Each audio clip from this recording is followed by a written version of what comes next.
Frank Morrison had buried 3 wives, survived 2 wars, and raised 5 children who turned out decent despite his questionable parenting methods. But at 78 years old, standing knee-deep in industrial wood chips that had swallowed 40 years of his life's work, he discovered there were still some fights worth having. The trail marker lay somewhere beneath his boots, a hand-carved cedar sign that had once proudly declared Morrison's Mile, established 1983. His late wife Eleanor had painted the cheerful yellow letters herself, back when her hands were steady and their Saturday morning hikes still included holding hands and pointing out wildflowers to their grandchildren. Now the sign was buried under 2 feet of generic brown mulch, along with every other marker that had guided 3 generations of families through the winding paths behind Willowbrook Estates. Son of a... Frank caught himself, remembering his grandson Jake was somewhere behind him in the woods, probably filming everything for his TikTok account or whatever digital nonsense kids use these days. The old man's weathered hands clenched into fists as he surveyed the destruction. 43 trail markers, each one lovingly crafted and maintained by the Morrison family, now invisible beneath what looked like the contents of an entire tree-shredding operation. The trails themselves had been Frank's project since retiring from his construction business in 1982. What started as a simple path to the creek had evolved into a 5-mile network of well-maintained trails that connected 3 neighborhoods, complete with rest benches, bridge repairs, and carefully placed markers that helped hikers navigate without getting lost. Local families had been using them for decades, kids learning to ride bikes on the smoother sections, teenagers finding quiet places to have important conversations, elderly residents maintaining their independence with safe, familiar routes through nature. Frank had never asked permission. The trails ran mostly through undeveloped land behind the housing development, technically belonging to the Willowbrook Homeowners Association but unused except by occasional deer and the neighborhood kids building forts. For 40 years, nobody had complained. The HOA collected their fees, maintained the community pool and tennis courts, and left Frank's trails alone. Until Patricia Thornfield got elected HOA president 6 months ago. Grandpa Frank. Jake's voice carried through the trees, accompanied by the sound of expensive sneakers crunching through undergrowth. The 16-year-old appeared between 2 oak trees, phone already recording. Holy crap, they really did bury everything. Language, Frank muttered automatically, though his own vocabulary had been colorfully deteriorating since sunrise. And put that phone away. This isn't entertainment. Are you kidding? This is going to get 1 million views. Evil HOA destroys old man's life work. Jake lowered his phone but kept it recording. Seriously though, Grandpa, this is messed up. Mom said you've been working on these trails since before I was born. Since before your mother was born. Frank kicked at the wood chips, setting up a small explosion of bark fragments. Your grandmother and I started the first trail the year we moved to the neighborhood. Sarah was just learning to walk. We'd bring her out here in one of those baby backpack things. The memory hit harder than expected. Eleanor, patient and laughing, carrying a thermos of coffee and a bag of trail mix, pointing out different types of leaves to their toddler daughter while Frank cleared branches and marked safe routes. They dreamed of grandchildren running these same paths, learning the same lessons about respecting nature and finding peace in the woods. 3 grandchildren had indeed grown up on these trails. Jake's older sisters had learned to ride bikes on the gentle slope near Morrison's Mile. They'd all participated in the annual spring trail maintenance, a family tradition involving work gloves, trash bags, and Frank's legendary post-work barbecue. The trails had become more than transportation. They were family history carved into the landscape. Now they were buried under anonymous wood chips as if 40 years of careful stewardship meant nothing. Jake had stopped recording and was studying his grandfather's face with the peculiar intensity teenagers reserve for detecting adult emotional breakdowns. So what are you going to do? Frank looked at his grandson, Eleanor's eyes in a face that still held traces of childhood softness, wearing clothes that probably cost more than Frank's first car. The boy had grown up the participation trophies and conflict resolution seminars, taught that problems got solved through reasonable discussion and proper channels. Frank had grown up different. First, the old man said slowly, brushing wood chips off his jeans, "We're going to visit Mrs. Thornfield and have a conversation about respect and community tradition. And if she won't listen." Frank Morrison smiled for the first time that morning, and Jake suddenly understood why his mother always said Grandpa got scary when he stopped yelling and started smiling. Then your old grandfather is going to remember some things about problem-solving he learned before reasonable discussion was invented. The war for Morrison's trails was about to begin. Patricia Thornfield lived in the kind of house that announced its owner's priorities from 3 blocks away. The front lawn displayed mathematical precision, each blade of grass trimmed to regulation height, decorative shrubs shaped into geometry textbook examples, and a driveway so spotless it could serve as an operating theater. Even her doorbell played classical music as if Beethoven himself might approve of visitors disturbing the domestic perfection. Frank stood on the pristine welcome mat, Jake fidgeting beside him with nervous energy.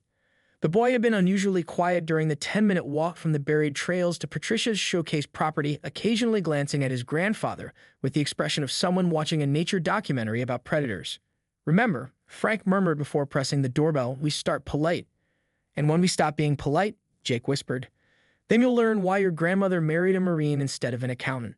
The door opened to reveal Patricia Thornfield in her natural habitat, surrounded by beige luxury and wearing the kind of smile that could cut glass. At 52, she maintained the appearance of someone who considered aging a personal failure, her blonde hair sculpted into submission and her makeup applied with architectural precision. She wore tennis whites despite never actually playing tennis, and her jewelry suggested either excellent investments or a recently deceased wealthy husband. "Frank Morrison," she said, his name carrying the same tone most people reserve for discovering something unpleasant on their shoe. "And young Jake, how delightful. What brings you to my door on this beautiful Saturday morning?" "Mrs. Thornfield." Frank removed his baseball cap, a gesture that fooled nobody about his intentions. "We need to discuss what happened to the trail markers." "Oh, that." Patricia's smile brightened impossibly, transforming from merely sharp to genuinely dangerous. "Yes, wasn't that efficient? The landscaping crew finished the entire project in just 2 days. Amazing what proper planning and adequate funding can accomplish." "Proper planning?" Frank's voice remained level, but Jake noticed his grandfather's knuckles had gone white around his cap. "Those markers guided families safely through 5 miles of trails for 4 decades. You buried them without discussion, without notice, without permission," Patricia interrupted smoothly, "which is exactly how they were installed in the first place, if I understand correctly. Unauthorized signage on Hazelwood property, cluttering our beautiful natural areas with amateur woodworking projects." Jake watched his grandfather's jaw tighten. The old man had built houses that survived hurricanes, raised children who became successful adults, and maintained trails that thousands of people had used safely for generations. "Amateur woodworking projects. Those trails," Frank said carefully, "have been maintained by my family since 1983.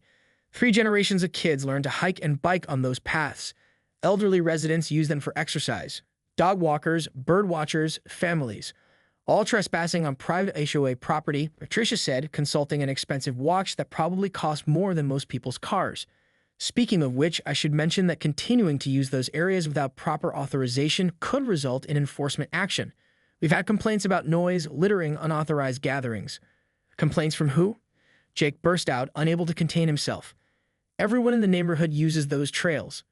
Patricia's attention focused on the teenager with laser precision. "Young man, I'm sure you think you understand adult matters, but property management involves complex legal considerations that don't."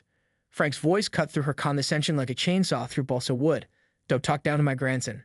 And don't pretend this is about property management." "I beg your pardon?" "This is about control."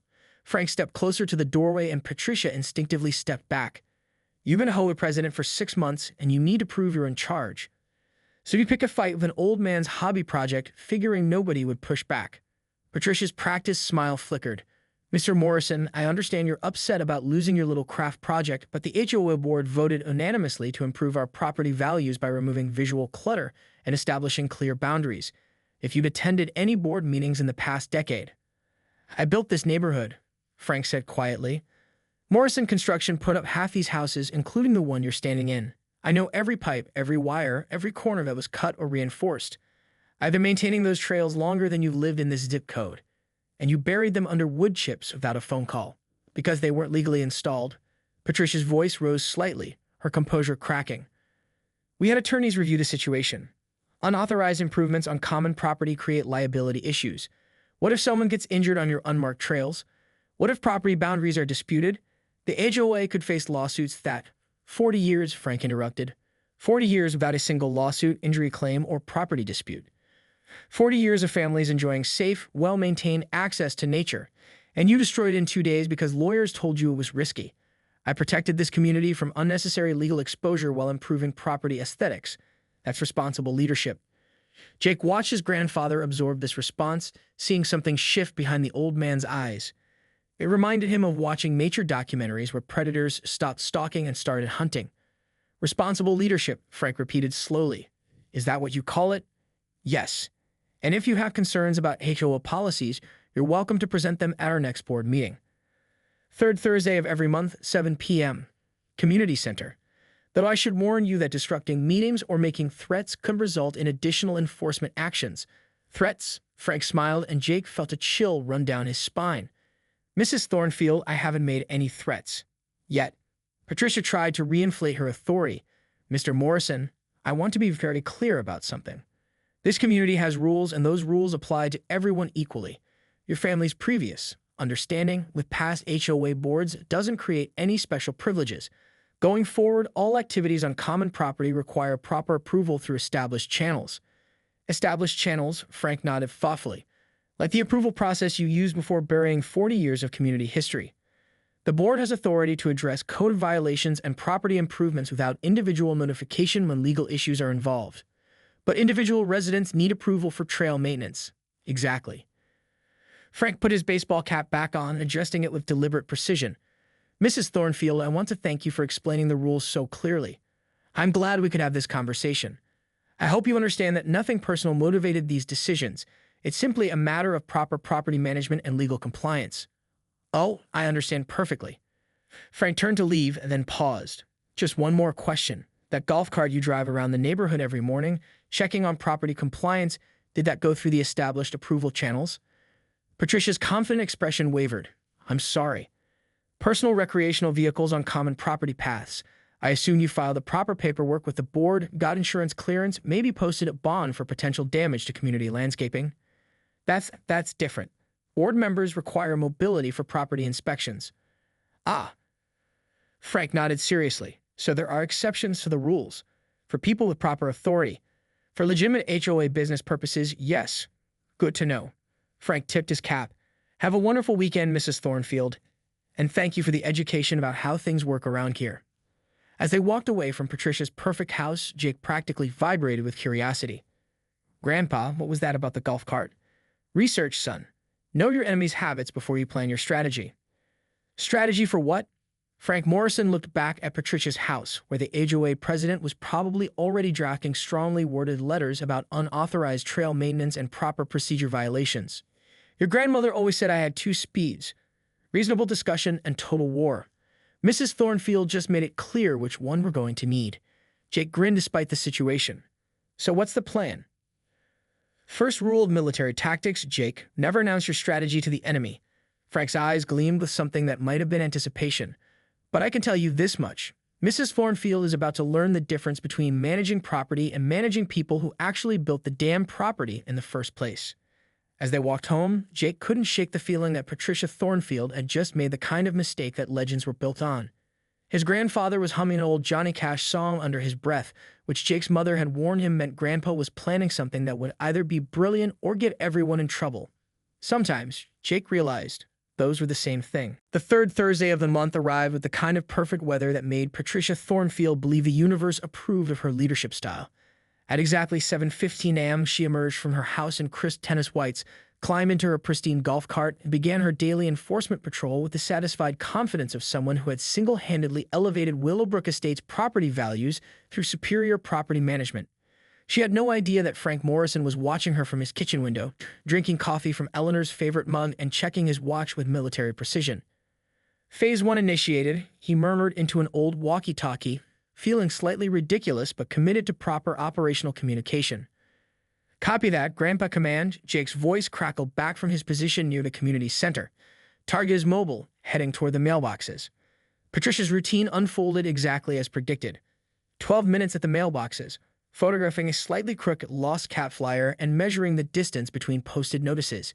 15 minutes at the playground, documenting a forgotten soccer ball and what appeared to be unauthorized chalk art on the sidewalk.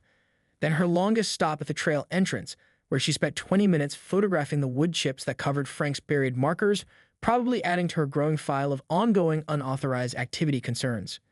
At exactly 8:47 a.m., Patricia parked her golf cart in its usual spot outside the community center and entered the building for the monthly HOA board meeting, carrying her enforcement portfolio like a prosecuting attorney heading to court.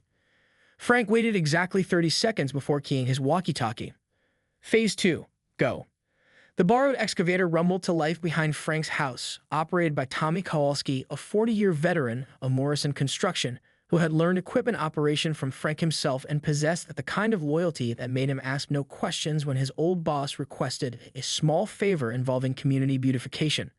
While Patricia presented her monthly enforcement report to the HOA board, detailing 17 property violations and 3 recommendations for legal action, Frank and Tommy were conducting their own improvement project in the community center parking lot.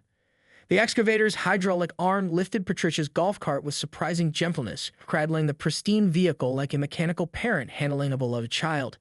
Tommy maneuvered the equipment with artistic precision, positioning the cart in the exact center of the parking lot's largest landscaped island, a circular area normally decorated with seasonal flowers and a small decorative tree. "Beautiful work," Frank called out, supervising the placement with the critical eye of someone who had spent decades ensuring construction projects met his exacting standards. Phase 3 required Jake's contribution. While his grandfather and Tommy positioned the golf cart, the teenager coordinated the neighborhood children who had volunteered for what they'd been told was a surprise community art project. 15 kids between ages 8 and 16 arrived with wagons, wheelbarrows, and the kind of enthusiasm that only came from participating in something their parents probably wouldn't approve of if they fully understood the scope. "Remember," Jake addressed his young crew, "we're creating a beautiful landscaping display to celebrate community cooperation and creative problem-solving." The children nodded solemnly, not entirely sure what they were participating in, but absolutely certain it was going to be awesome. Tommy lowered the golf cart onto the landscaped island with mechanical precision. The vehicle sat perfectly centered among the seasonal flowers, its white paint gleaming in the morning sun, looking for all the world like an oversized garden ornament that someone had special ordered from a very eccentric catalog. Phase 4, Frank announced with the satisfaction of a plan coming together. This was where the wood chips came in. The same industrial mulch that had buried 40 years of Morrison family trail markers now arrived by the truckload, courtesy of Morrison Construction's longtime supplier who had been told they were donating materials for a community beautification surprise. Jake's volunteer crew attacked the project with the boundless energy of children given permission to make an enormous mess for a good cause. Wheelbarrow by wheelbarrow, wagon load by wagon load, the wood chips began accumulating around Patricia's golf cart. The children worked with the focused determination of ants building a colony, creating neat piles that gradually grew into small hills, then larger mounds, and something approaching geographical features. "Hire," called 8-year-old Emma Rodriguez, who had appointed herself project supervisor. "It needs to be completely buried like the trail signs." Frank watched the children work, remembering his own grandchildren at their age, and felt a deep satisfaction that had nothing to do with revenge and everything to do with teaching valuable lessons about community cooperation and creative problem-solving. Inside the community center, Patricia was delivering her closing remarks to the HOA board meeting, explaining her vision for expanded enforcement protocols and increased assessment fees to fund additional property compliance initiatives. She had no idea that her primary enforcement vehicle was currently disappearing under an avalanche of recycled tree matter. "The unauthorized trail situation has been fully resolved," Patricia announced to the board, "and I recommend we establish permanent policies preventing similar unauthorized improvements in the future." Board member Robert Martinez, who had been hiking Morrison's trails with his family for 15 years, shifted uncomfortably in his seat. "Patricia, maybe we should reconsider. The decision has been made and implemented." Patricia cut him off with the authority of someone who had never doubted her own judgment. "We must maintain consistent enforcement of community standards." Outside, the wood chip mountain was approaching completion. The golf cart had vanished completely, buried under approximately 6 feet of organic mulch that transformed the parking lot landscaping island into something resembling a miniature Mount Rushmore made entirely of tree bark. Jake stood back to admire their work, surrounded by children covered in wood chips and wearing expressions of enormous pride. "Grandpa, it's perfect. You can't even tell there's a golf cart under there." Frank nodded approvingly. The burial was complete, artistic, and thorough. Patricia's pristine vehicle now rested beneath enough mulch to landscape a small city park, completely invisible except for one small detail that Frank had insisted on preserving. A single corner of the HOA president placard protruded from the wood chip summit like a flag planted on a conquered mountain peak. Phase 5, Frank announced, producing his phone and opening the neighborhood social media group that Sarah had reluctantly helped him join. Documentation and community notification. The photograph he posted was a masterpiece of visual storytelling. The massive wood chip mountain dominated the community center parking lot, with children posing proudly around its base like explorers who had just discovered a new continent. The tiny HOA president placard fluttering from the summit provided the perfect comedic detail, while the community center's board meeting in progress sign in the background added contextual irony that would be appreciated by future historians. Frank's caption was simple: Community beautification project completed. Thanks to all our young volunteers for helping demonstrate proper landscaping techniques. Hashtag community cooperation, hashtag creative problem solving, hashtag trails forever. The post went viral within minutes. Neighbors who had been quietly frustrated with Patricia's authoritarian leadership style began sharing, commenting, and adding their own photos of the magnificent wood chip monument. Someone had already created a hashtag buried in beauty. Inside the community center, Patricia's phone began buzzing with notifications. Then other board members' phones joined the electronic symphony. Within 5 minutes, every person in the meeting was staring at their device with expressions ranging from bewilderment to barely suppressed laughter. "What?" Patricia said slowly, her voice carrying the precise tone of someone realizing they might have underestimated their opposition, "is happening in our parking lot." The meeting adjourned abruptly as the entire HOA board rushed outside to witness Frank Morrison's masterpiece. Patricia stood frozen at the edge of the parking lot, staring at the wood chip mountain that had swallowed her golf cart like some kind of organic sinkhole designed by a landscape architect with a sense of humor. "My cart," she whispered. "Don't worry," Frank called out cheerfully from across the parking lot, where he was accepting congratulations from neighbors who had arrived to witness the spectacle. "It's perfectly safe under there, just like my trail markers were perfectly safe under their wood chips." Patricia turned to face him, her composure cracking like ice in spring. "You buried my golf cart." "Community beautification project," Frank corrected. "Same as what you did to the trails. Amazing what proper planning and adequate volunteers can accomplish." "This is vandalism. Destruction of property. I'm calling the police." "For what?" "Unauthorized landscaping on common property." Frank's smile was pure innocence. "I thought we established that individual notification wasn't required when." By noon, the wood chip monument in the community center parking lot had attracted more visitors than the annual 4th of July picnic. News crews from 3 local television stations had arrived, drawn by social media reports of what one anchor was calling the most creative HOA dispute resolution in suburban history. The hashtag buried in beauty was trending citywide, and someone had already started a GoFundMe to create a permanent memorial to community-based conflict resolution. Frank Morrison sat on a folding chair beside his masterpiece, accepting congratulations from neighbors like a general receiving battlefield reports. Patricia Thornfield had disappeared 30 minutes earlier, presumably to consult lawyers, call police, or possibly just hide in her perfectly landscaped house until the nightmare ended. "Mr. Morrison." A reporter thrust a microphone toward Frank's face. "Channel 7 News. Can you explain what motivated this dramatic demonstration?"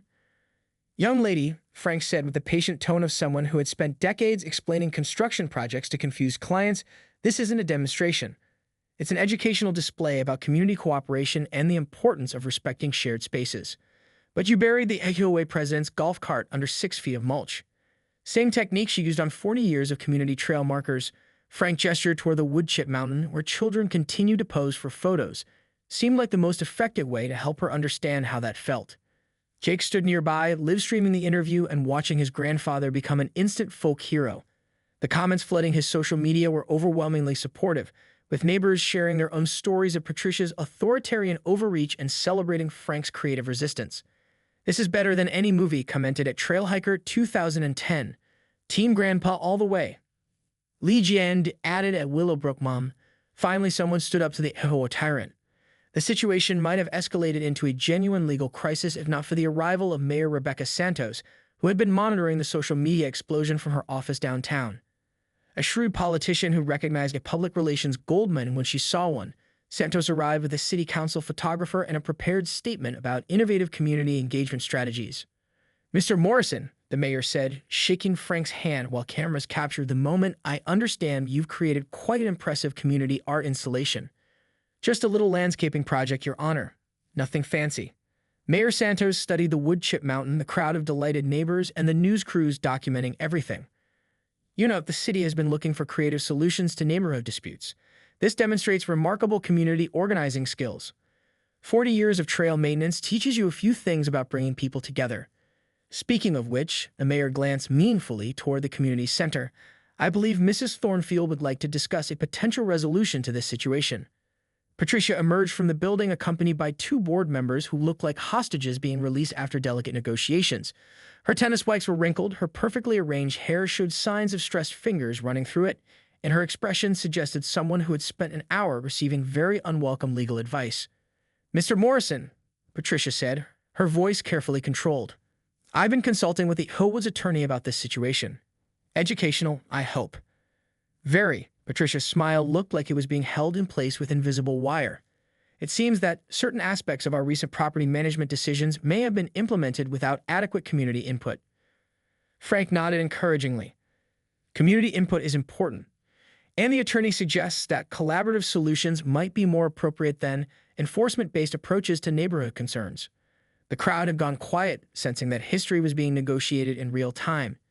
News cameras focused on Patricia as she struggled with words that clearly tasted like medicine. Therefore, Patricia continued, each word precisely measured. The HOA board would like to propose a comprehensive resolution to address both the trail marker situation and current parking lot challenges. I'm listening, Frank said. First, the board authorizes complete restoration of the Morrison family trail system, including replacement of all buried markers and recognition of the family's ongoing maintenance stewardship. A cheer went up from the assembled neighbors. Frank maintained his poker face, but Jake could see satisfaction glinting in his grandfather's eyes.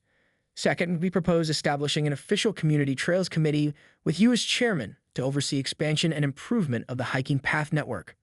Committee work, Frank mused, could be interesting. Third, the board commits to implementing monthly community forums to discuss property management decisions before implementation, ensuring adequate resident input on matters affecting shared spaces. Frank looked around at his neighbors, seeing decades of frustration with authoritarian HOA leadership beginning to transform into something resembling hope. And in exchange, he asked. Patricia glanced at the wood chip mountain containing her golf cart. Collaborative restoration of the parking lot landscaping to its previous condition. Deal, Frank said immediately, standing to shake her hand. With one addition. Patricia's carefully maintained composure flickered. Addition. The kids who helped with today's community beautification project get to help restore the trail markers. They've earned the right to be part of the solution. Emma Rodriguez, the self-appointed project supervisor, pumped her fist in the air. Yes, we're going to be trail builders. Mayor Santos stepped forward, recognizing a perfect photo opportunity. This is exactly the kind of community cooperation that makes our city special. Mr. Morrison, Mrs. Thornfield, congratulations on finding a collaborative solution to your neighborhood challenges.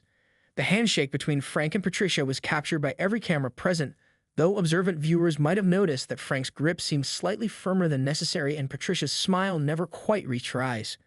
Tommy Kowalski fired up the excavator 20 minutes later, carefully extracting Patricia's golf cart from its mulched tomb, while children cheered and adults took commemorative photos. The vehicle emerged surprisingly unscathed, though it would require professional detailing to remove the organic evidence of its temporary burial.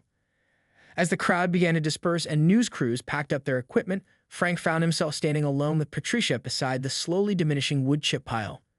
You know, Patricia said quietly, her public diplomacy voice replaced by something more honest. I actually thought I was doing the right thing. Property values, legal liability, maintaining standards. Probably were from a certain perspective, Frank acknowledged. But communities aren't balance sheets. They're people with history and connections and reasons for caring about places that don't always make sense on paper. The trails really were important to families. 40 years of children learning to ride bikes, couples walking dogs, elderly folks getting exercise. My wife and I met our neighbors on those trails, watched their kids grow up, celebrated their successes. Frank gestured toward the path entrance. That's not unauthorized signage. That's community memory made visible. Patricia nodded slowly. I suppose I could have asked before burying them. Asking is usually a good start. 3 months later, the Morrison family trail system reopened with a community celebration that drew over 200 residents. The new trail markers feature updated maps, emergency contact information, and small plaques acknowledging the families who had contributed to maintenance over the decades. Frank's original Morrison's Mile sign was restored to its place of honor, with Eleanor's cheerful yellow letters touched up by her grandchildren. Patricia Thornfield attended the reopening ceremony, arriving on foot rather than by golf cart. She had quietly implemented several policy changes that required community input before major HOA decisions, and while she would never be confused with a warm and fuzzy leader, residents reported that she had become significantly more collaborative in her approach to neighborhood management. Jake Morrison's video documentation of the Great Golf Cart Burial had attracted over 2 million views and spawned countless imitators in HOA communities nationwide. He parlayed his viral fame into acceptance at film school, where his application essay about community storytelling and social justice through creative documentation impressed admissions committees. Frank Morrison continued maintaining the trails, now officially recognized as chairman of the Community Trails Committee. He added 3 new paths, 2 additional bridges, and a small memorial garden at the end of Morrison's mile dedicated to Eleanor's memory. On quiet mornings, neighbors often found him there with his coffee, teaching his great-grandchildren about the difference between rules and respect. The wood chip mountain in the community center parking lot was eventually leveled and replanted with seasonal flowers, but a small memorial plaque was installed reading, "Community Beautification Project."